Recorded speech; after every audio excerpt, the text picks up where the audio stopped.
చర్చించడం జరిగింది. వాళ్ళ రిక్వెస్ట్స్ కూడా మేము విన్నాము. నైట్ ఒక హాఫ్ అన్ అవర్ అటు ఇటు, రెండు మార్నింగ్ అండ్ నైట్ రెండు, అంటే morning night 10 to 10:30, 10:45 and morning 4 to 5 మధ్యలో. बकिया टाइमों में नमाज के बाद भी होटलों पर ज़्यादा जमा रहना, चबूतरों पर जमा रहना, बाज़ार में जमा रहना, इससे हिफाजत करें. अल्लाह मशवरे, कुछ बातें, कुछ कहना सुनना सामने आया, हुकूमत के सामने, पुलिस वालों के सामने, हम सब. नाइट कर्फ्यू के ताल्लुक से आज Kurnool range deputy superintendent of police Mahesh ने शहर के काजी, उलेमा, इमाम और बाद मुतवल्लियान मस्जिद को कर्नूल डीएसपी ऑफिस बुलाकर एक मीटिंग की, जिसमें डीएसपी महेश ने कोविड की दूसरी लहर के बढ़ते केसेस को देख हुकूमत ने यह नाइट कर्फ्यू का फैसला लिया है, जिसमें इस माह मुबारक रमज़ान में बेशक मुसलमानों की इबादतों में शायद थोड़ी सी रुकावट पैदा हो सकती है, मगर आने वाले बुरे अंजाम से ये नाइट कर्फ्यू बेहतर है, ऐसा महेश ने कहा. और उन्होंने इस नाइट कर्फ्यू के ज़रिए उलमाए दीन, इमाम और मुतवल्लियान मस्जिद से मशवरा मांगा. ज़्यादातर लोगों ने कहा कि रात तरावी पढ़कर घर जाने में देर होगी, इसलिए कर्फ्यू के वक्त रात 10 से बढ़ाकर 11 बजे तक करें और सुबह सहरी के वक्त को मद्देनज़र रखते हुए नाइट कर्फ्यू का वक्त 5 बजे से घटाकर 4 बजे करें, ताकि मुसाफिरीन, स्टूडेंट्स और दीगर हजरात जो सहरी का इंतज़ाम अपने घर नहीं कर सकते हैं, उन लोगों के लिए शहर में कई मसाजिदों के अंदर सहरी का इंतज़ाम कई सालों से किया जा रहा है. इसलिए सहरी के वक्त को मद्देनज़र रखते हुए नाइट कर्फ्यू का वक्त 5 बजे से घटाकर 4 बजे तक कर दें, तो कईयों के रोज़े छूटने से बच जाएंगे. इस बात पर डीएसपी महेश ने कहा कि आप लोगों के मशवरे मेरे ऊपर के ओहदेदारों तक पहुंचाऊंगा और इस नाइट कर्फ्यू में रात और सुबह 2 घंटे की कटौती के लिए भी मैं एसपी साहब से सिफारिश करूंगा. రాత్రి 10 నుంచి 5 మధ్యలో లాక్డౌన్ అనేది నిర్వహిస్తోంది. రెస్ట్రిక్టెడ్ లాక్డౌన్, కర్ఫ్యూ లాంటిది. బట్ ఇది ముఖ్యంగా ప్రజల్లో అవేర్నెస్ అనేది ఉండాలి. ఎందుకంటే నైట్ మనం తిరగకుండా ఉంటే ఎంతో కొంత కంటైన్ చేయగలము అనేది వాళ్ళకి ఉంటేనే ఆటోమేటిక్గా ఈ లాక్డౌన్ అయినా లేదంటే ఈ కట్టడైన ఈ కరోనాని కట్టడి చేయడంలో మనం సక్సెస్ అవుతాం. అందులో భాగంగా ఈరోజు రంజాన్ నెల నడుస్తోంది కాబట్టి ఈ మంత్ అంతా సో ముస్లిం మత పెద్దలతో వాళ్ళతో బాగా చర్చించడం జరిగింది. వాళ్ళ రిక్వెస్ట్స్ కూడా మేము విన్నాము.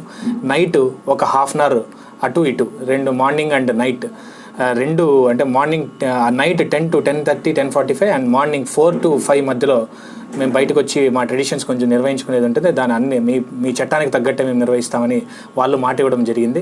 దీనికి మా హైర్ అథారిటీస్తో మాట్లాడి ఖచ్చితంగా దీనికి తగ్గట్టు మేము ఏదో ఒకటి చేస్తామని తెలియజేస్తున్నానండి. అట్ ద సేమ్ టైం మా ఎస్పీ గారు ఫకీరప్ప సార్ గారు ఇలా ఈ మీటింగ్స్ అన్ని కండక్ట్ చేసి ప్రజల్లో ఈ అవేర్నెస్ క్యాంపెయిన్ కొంచెం బాగా తీసుకెళ్ళమని చెప్పి చాలా దాదాపు 10-15 రోజులుగా ఆయన రోడ్డు మీద వచ్చి అందరికీ మాస్కులు పంచి ఎంతో అవేర్నెస్ క్రియేట్ చేశారు. ఆయన ఇన్స్పిరేషన్గా తీసుకొని మేము కూడా ఈ మీటింగ్ పెట్టడం జరిగింది. ఈ మీటింగ్ను కూడా ముఖ్య ఉద్దేశం మన కుటుంబంతో మన పండగలన్నీ మనం కలిసిమెలిసి మనం ఇంట్లో జరుపుకోవాలి కానీ హాస్పిటల్స్లో కాదు. హాస్పిటల్స్లో మనకు తెలిసిన వాళ్ళు ఒక్కరున్నా మన మనసు చాలా బాధపడుతుంది. అలా కాకుండా మన ఇంట్లో మనం జరుపుకునేదానికి ఈ ప్రయత్నాలన్నీ చేస్తున్నాం. థ్యాంక్ యూ అండి. अस्सलामु अलैकुम रहमतुल्लाहि व बरकातुहू. मोहतरम हज़रात, आज शहर के बड़े उलमाए किराम को, मसाजिद के बहुत से ज़िम्मेदारों को डीएसपी साहब की तरफ से ऑफ़िस के अंदर बुलाया गया था और उसमें खुसूसी हिदायत हमको ये दी गई कि ख़ुद भी अपनी सेहत की हिफाजत करें और दूसरों की सेहत का भी ख्याल करें. और इसके साथ साथ रमज़ान होने की वजह से रमज़ान का ख्याल करते हुए पुलिस महकमे ने हमको तरावी की नमाज के लिए अल्हम्दुलिल्लाह 9:30 तक का टाइम दिए हैं और 9:30 तक टाइम दिए हैं. 10 के अंदर हमारी तरावी ख़त्म कर देना है. 10:15 10:30 के अंदर बाहर अपने अपने मकानात को पहुंच जाना है. कोई रोड पर घूमते फिरते हुए नहीं रहना है. और इसी तरीके से शहरी के अंदर भी 5 बजे तक का वक्त दिया गया था, लेकिन हम लोग रिक्वेस्ट करने की वजह से हमको 4 बजे से वक्त दिए हैं. 4 इसलिए है कि बाहर कुछ दही दूध वगैरह लाने के लिए जाना है तो आपको जा सकते हैं. ये इजाज़त भी 1 घंटे की हमारे को दी गई है.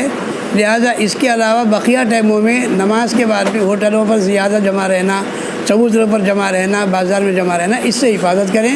अल्लाह ताला हमारी और आपकी पूरे मुल्क की इस बीमारी से हिफाजत फरमाए. 25 अप्रैल 2021 बरोज़ इतवार शहर करनूल के DSP ऑफिस में गवर्नमेंट काजी होने के नाते मुझे और शहर करनूल के बड़े बड़े उलमा इकराम को, हुफ़ाज़ इकराम को और कुछ मुतवल्लियों को बुलाए थे, जिसके अंदर कुछ मशवरे, कुछ बातें, कुछ कहना सुनना सामने आया।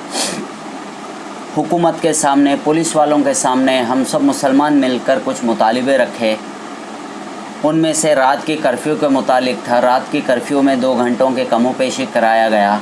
अल्हम्दुलिल्लाह 10 बजे से बोले थे 11 बजे से रखा है, और सुबह 5 बजे बोले थे 4 बजे तक रखा है, ताकि सहरी इफ्तार के लिए मुश्किल ना हो लोगों को। तो इस तरह का ये, और पुलिस वालों की तरफ से कुछ हिदायत हमें दी गई, हमें मतलब सारे करनूल के लोगों के लिए, कि हर मस्जिद में हर बंदा मास्क लगा के आएँ, बग़ैर मास्क के नमाज को ना आएँ, मास्क दस्ते वगैरह ज़रूर बांध कर आएँ। जितना हो सके समाजी दूरी को क़ायम करते हुए, दूर दूर रहते हुए ये करें। जितना मुमकिन हो सके अपने अपने घरों में ज़रूरत से फ़ारिग होकर, बावज़ू पाक होकर मस्जिद को आएँ। जैसे इबादत वगैरह हो जाए अपने घरों को चले जाएँ। बेकार फजूल में बेफजूल रोडों के ऊपर, होटलों के पास, सड़कों में फिरने से ममानियत किया गया है। ख़ास तौर पे वो नौजवान जो बग़ैर किसी ज़रूरत के रोडों पर फिरते हैं। ये बीमारी बहुत नाजुक बीमारी है। अगर हम कुछ एहतियात कर लेंगे तो अल्लाह के घर जो जितने अब खुले हुए हैं उतना आरामी से इबादत होगी, वरना और सख्ती कर दी जाएगी। तो इस चीज़ का ख़ास ख्याल रखते हुए तमाम शहर के लोगों से मैं अदबन दरख्वास्त करता हूँ कि हुकूमत के जानिब से जो गाइडलाइंस आएंगे उसका भरपूर जो है ना काम करें, भरपूर फ़ायदा उठाएं, और हुकूमत के साथ मिलकर, चाहे वो पुलिस वाले हों या कोई भी हो, उनके साथ मिलकर हम उनका ताउन करते हुए हम हमारी इबादतें कर लें। ख़ास तौर पे बाहर सड़कों पर फिरने वाले नौजवानों से मैं बड़े अदब से दरख्वास्त करता हूँ कि गैर ज़रूरी बाहर ना निकलें।